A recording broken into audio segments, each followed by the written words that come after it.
Sayyidina Muhammad wa ala Sayyidina Muhammad.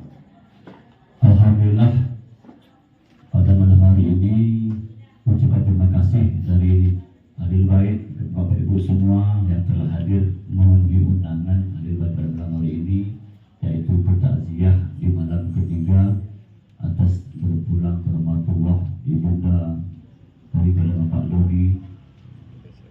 Malam hari ini Wassalamualaikum warahmatullahi wabarakatuh.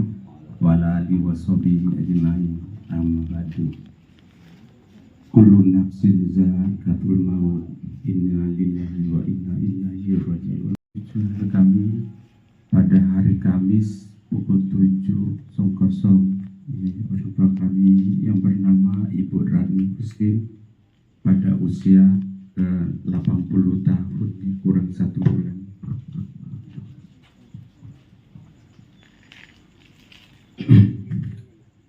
Bersyukur kita kepada Allah yang mana berkat rahmat dan karunia-Nya kita dapat dipertemukan di Asrul Ni'mah yang akan memberikan tausiah nantinya yang telah berada di tengah-tengah kita yang kami hormati. Kami mengucapkan terima kasih yang sebesar-besarnya yang tak terhingga kepada bapak-bapak, ibu-ibu yang telah hadir mulai dari saat fardu kifayah, pemakaman, kemudian hadir takziah malam pertama sampai malam ketiga ini. Kami sangat mengucapkan terima kasih banyak kepada bapak-bapak, ibu-ibu semuanya yang mana semoga mendapatkan amal dari Allah Subhanahu wa taala yang tak terhingga. Dan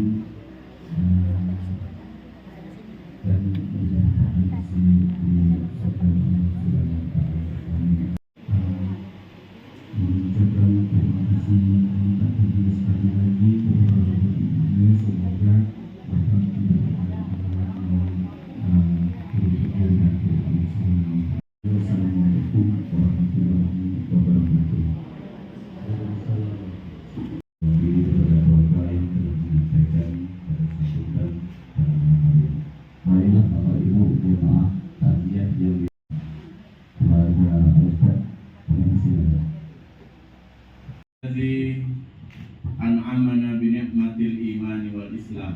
Asyhadu an la ilaha illallah wahdahu la syarika lah wa asyhadu bismillahirrahmanirrahim. Allazina idza asabatuhum musibah qalu inna lillahi wa inna ilaihi raji'un.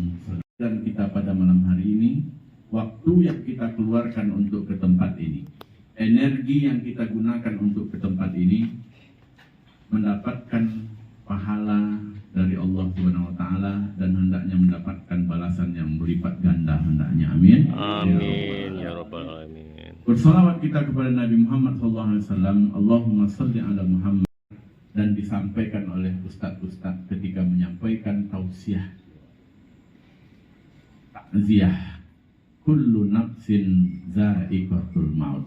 Setiap yang bernyawa mengalami kematian. Tumbuh-tumbuhan mengalami kematian, hewan mengalami kematian, bahkan malaikat sekalipun dia juga akan mengalami kematian. Malaikat Israel itu nanti dia akan mencabut nyawa kita semua, Ustaz. Lalu yang mencabut nyawa dia siapa? Dia sendiri mencabut nyawa dia, karena dia mencabut nyawa kita semua. Hewan, tumbuhan, malaikat, bahkan kita, apalagi oh dia masih muda, yang tua banyak yang mati. Kebalikannya, oh dia kan sudah tua, banyak yang muda pun mati. Allah dalam hal mematikan ini dia tak memandang laki atau perempuan. Allah tak memandang oh dia kaya. Betapa hadis Nabi pernah mengatakan bahwa sesuatu yang paling dekat dengan kita dan yang pasti datangnya itu adalah kematian. Ini dicontohkan oleh Nabi ketika Nabi lagi duduk dengan sahabat di pelataran masjid. Lalu Nabi mengambil satu batang lidi. Lidi ini katakanlah dari pelepah kurma itu. Lalu Nabi patahan kedua, Nabi tancapkan di samping patahan yang pertama tadi. Patahan yang ketiga, Nabi lempar jauh sampai hampir tak terlihat.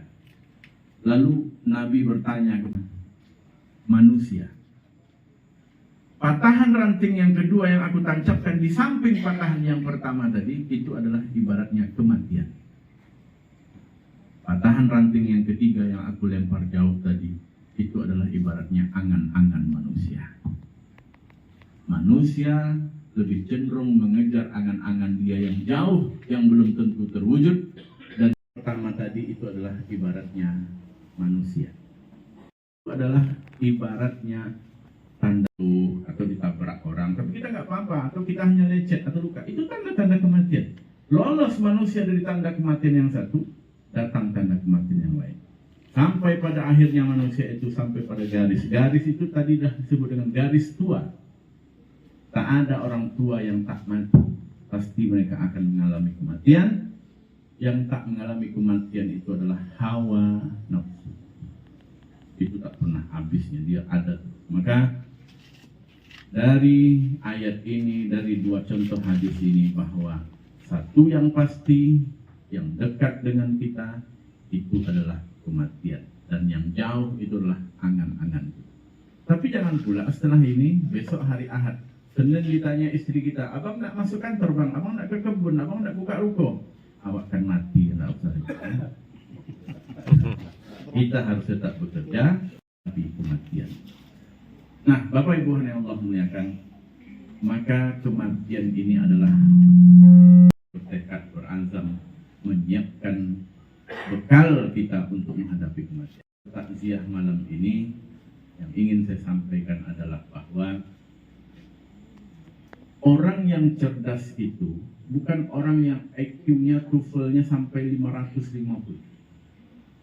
Kata Nabi, Al-Qayyisu, orang yang cerdas itu adalah mandana nafsahu, orang yang menahan hawa nafsunya, wa amila lima ba'dal maut, dan dia beramal untuk setelah kematiannya nanti. Orang yang manittaba'a hawahu, orang yang memperturutkan hawa nafsunya, wa yatamanna 'ala Allah, dan dia panjang angan-angannya pada Allah Subhanahu wa taala. So, kita juga akan mengalami hal seperti ini. Nah, ini untuk kita semua.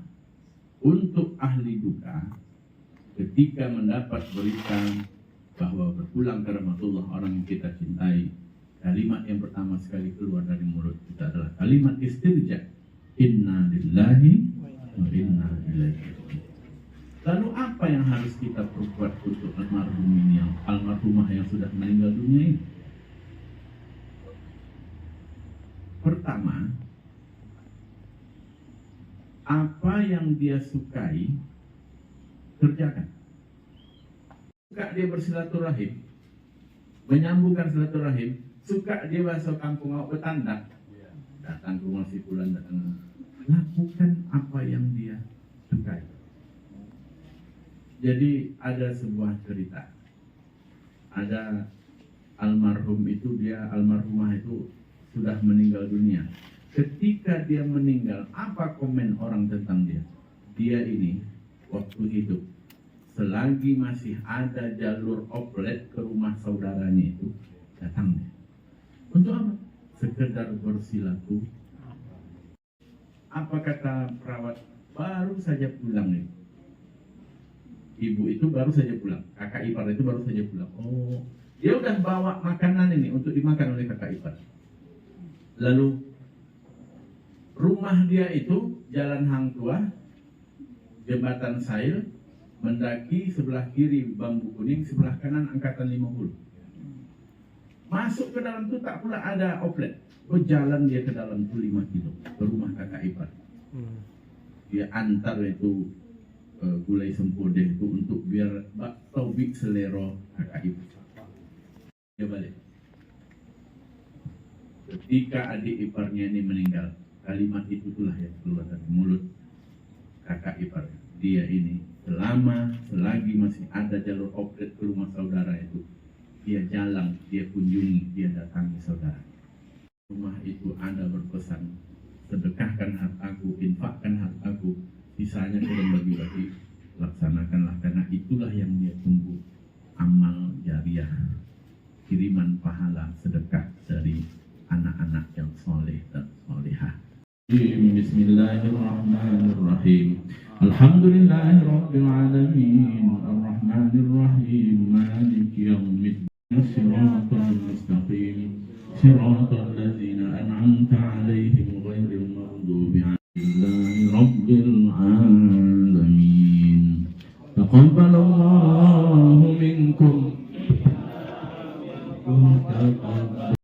Waalaikumsalam.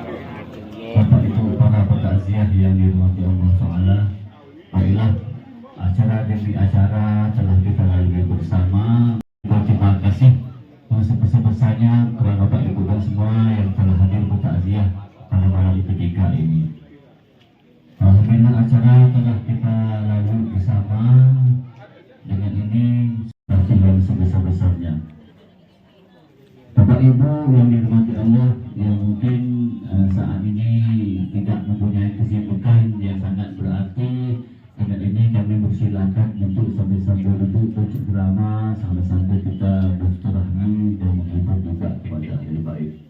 Demikian, terima kasih. Assalamualaikum warahmatullahi wabarakatuh. Waalaikumsalam warahmatullahi wabarakatuh.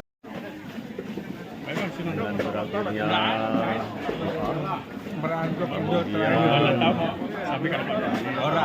berkat dan selanjutnya para petakziah untuk pulang masing-masing ya.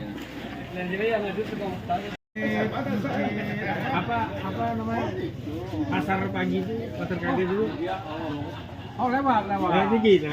Di depan itu kan ada pasar pagi. Ya, pasar pagi sebelah kiri. Tekongan itu ya, tekongan. Ada di sini kira-kira 500 meter lagi.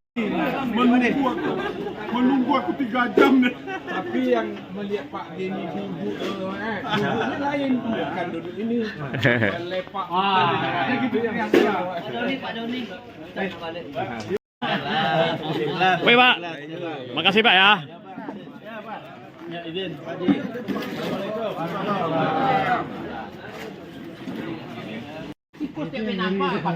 Weh, Iya, dan turunan cote kan jangan kan iya Pak kurang mau kan. Tanggung jawab.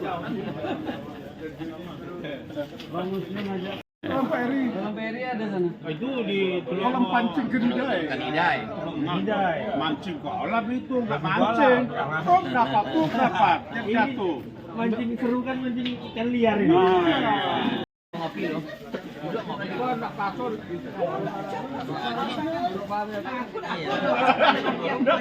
Udah kalau bawa waktu lah.